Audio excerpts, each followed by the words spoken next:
Hey there, nice to see you. It is time for the Bronx Buzz. This is BronxNet's program where we talk to reporters and writers and journalists and editors, people who put stuff out in the Bronx so that you can get an idea what they're thinking about, what they're writing about, kind of give us a little background into the news. And in our second segment, we're going to Van Cortlandt Park, third largest park in the city, and they have some really good news about some worldwide historical places there in the park, and we're going to get into what that's all about. But let's get started with a reporter from the Mott Haven Herald. It is Cherry Salazar. Nice to have you with us, Cherry. Hi, it's so good to see you. How are Nice to you? see you too. You have a particular piece about the South Bronx that I thought was fascinating. And but before we do that, let's meet you. So let's see. You were at the Craig Newmark School, which is where all the reporters for the Mott Haven Herald and Hunts Point Express come from. Tell me a little bit about your background. Where you're from? You from somewhere? From New Yeah, York? I am actually. So I only recently moved to New York. This is my second month in New York. I moved Wow! here specifically Welcome for aboard. graduate education. Before that, thank you. Before that, I was an investigative and data reporter in the Philippines. So I have like over a decade of experience from back home, and then it's my first Wow! time in New York, which is nice. So you came here from the, I wasn't aware of that. You came here from the Philippines. Yes, And your English is perfect, is pitch thank perfect. you. Um, and you came 2 months ago, so you could start, I presume, starting the semester at Craig Newmark. Yep. The first thing was what news did you do over there? This is a fascinating story in and of itself. And so what was it like covering news across the world? Right. So in the Philippines, I did usually long form pieces. So I was a documentary producer and I produced multiple documentaries that run about an hour. And Wow. I've also done investigative multimedia reporting. So that will have like maybe 3,000 words and it will run for multiple like reports in a series. That's basically what I do. And what's different about reporting for Mott Haven Herald for me is that it's hyper local. I've always done national issues, and so that's quite interesting for me. And I'm new to New York. I'm new to South Bronx in Bronx. So like it's a very new experience. Well, one thing I will tell you, so people don't say, "Oh, she's from somewhere else." You should always call it the Bronx. The It's not Bronx. in Bronx. I mean, this is another whole show, but it was named after the Bronx River, so it's always been called the Bronx. It's Mhm. very very unusual. What motivated you? You wanted to come to New York, get the opportunity to study abroad. Do you plan to stay here, or do you think you're going to go back to the Philippines, or who knows? I actually haven't thought that far yet. I know that most of my classmates have already decided that they want to stay in New York. I'm not really sure because Okay. I'm at a point in my career where I feel like I have some more room for improvement, and where I was at could not give me that. And I thought that hey, I could maybe try overseas. Well, and That's certainly it would literally and figuratively broaden your horizon Mhm. and see, another way of doing things. Well, I appreciate the fact that you're open-minded about it, and you should leave all the options open because the world is at your feet.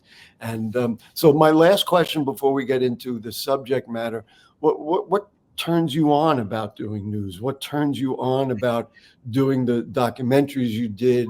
And even about covering in the Bronx, or those kinds of things. What's the guts, the motivation here? Okay, this might be a bit idealistic, I Oh, we think. love that. Hey, wouldn't it be nice to have ideas? We like ideals and ideas. That's great. Go ahead. Yeah, so when I was a kid, I was around 8 years old. So this is a bit personal for me. I was about 8 years old, and we had the second bloodless revolution in the country that forced a former president to resign from his post, and it was triggered by a series of investigative reports.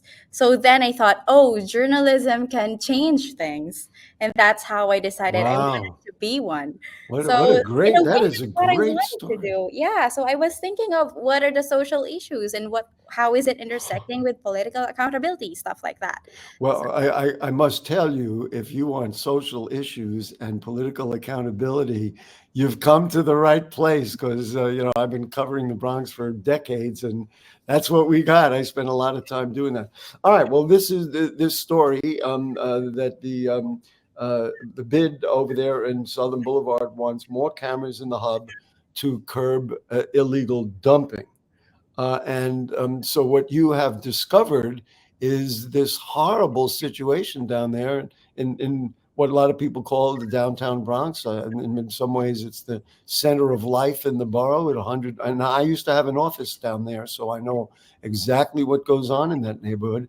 And that picture that you showed is only the tip of the iceberg, right? Mm-hmm. So Yes. tell us a little bit about what you found and what the story is. So basically, as I said earlier, everything is new to me, right? But what struck me about the Third Avenue is that it's a very busy intersection. People go there for transit, they go there for work, or they go there just because they wanted to shop or dine in new restaurants. I knew I was kind of like that. But the thing Especially is, coming here from somewhere else. Yeah. yes, exactly. Okay, go ahead. And the thing is, the sanitation concern actually sets that potential back.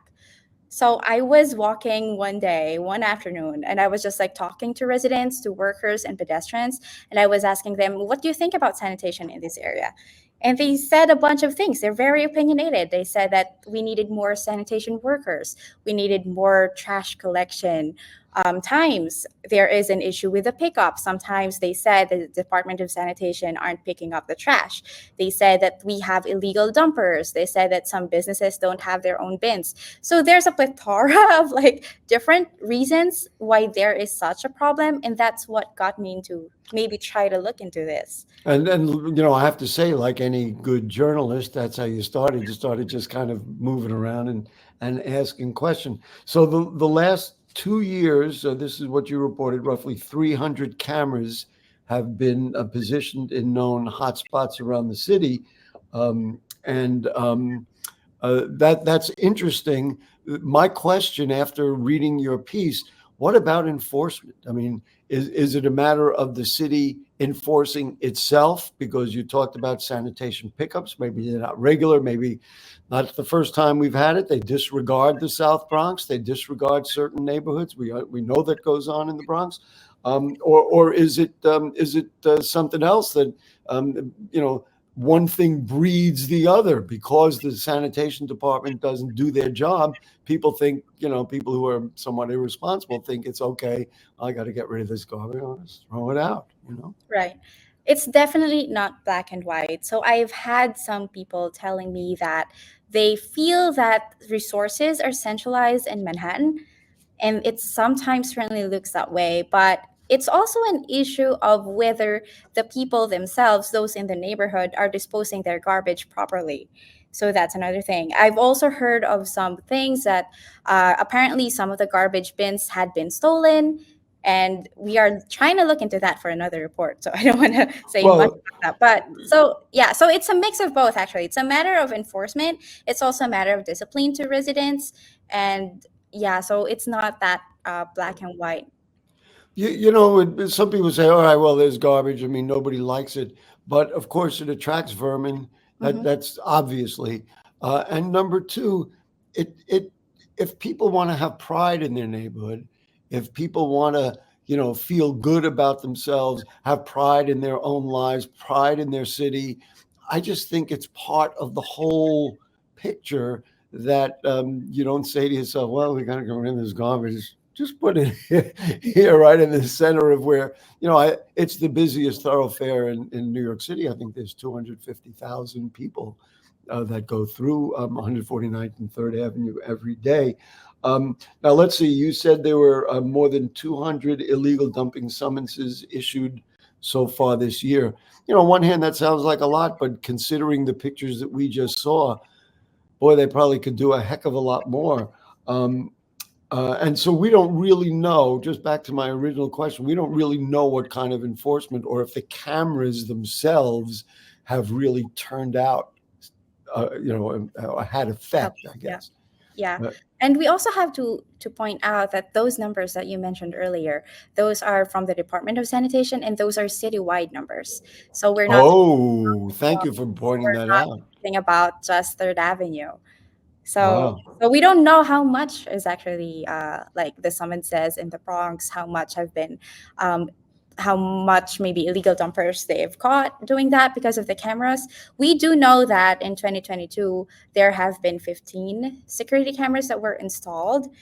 So that's what the issue is about. The Third Avenue bid is hopeful that if there are more cameras, then there are more chances to maybe catch them and like identify these illegal dumpers. You know, one of the other things in that particular neighborhood, which I know you know, and you mentioned it in your piece, is the whole notion of discarded syringes. Now, that is aside from the garbage it is, and the unit, which is, you know, is going to last, probably be at the bottom of our oceans for, you know, generations to come. But that's very dangerous. I mean, you could have somebody pick it up or somebody trip over it, and you know, and because there's chemicals on it, that's bad. That's really bad garbage. Is there any particular effort in that regard, or is that just piled up with all the other garbage? So in St. Mary's Park, I know that there were Yes. some boxes that had been installed specifically for this kind of trash, but we are not sure right now if that is included in the efforts of the Department of Sanitation when it comes to making probably a better improved enforcement in terms of the problem in the area. The thing is, Department of Sanitation apparently, and this is only something that I learned while I was doing the story, apparently cannot collect the garbage if there are these hazardous If there are what? if there are these hazardous items. So we're talking about Oh, used syringes and needles. That's an entirely different agency wow, that is in charge of that. So what happens now is they have that's to fascinating. have this other agency to come and pick up and maybe isolate this hazardous trash. And then the sanitation department comes again Right, and and picks up going, the down trash. Yeah. wow.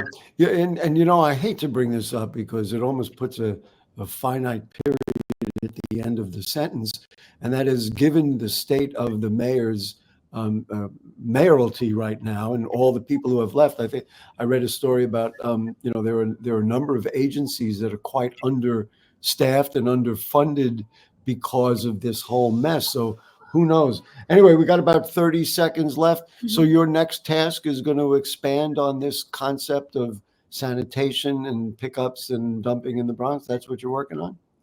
Not really. Oh, I okay. am working on quite a lot of things. I mean, All it's right, that's fair. I am looking right now into possibly working on a story about luxury apartments in Mount Haven Herald. And give Oh, so much details yet. you listen, we got to run, but you have stepped right in the center of it.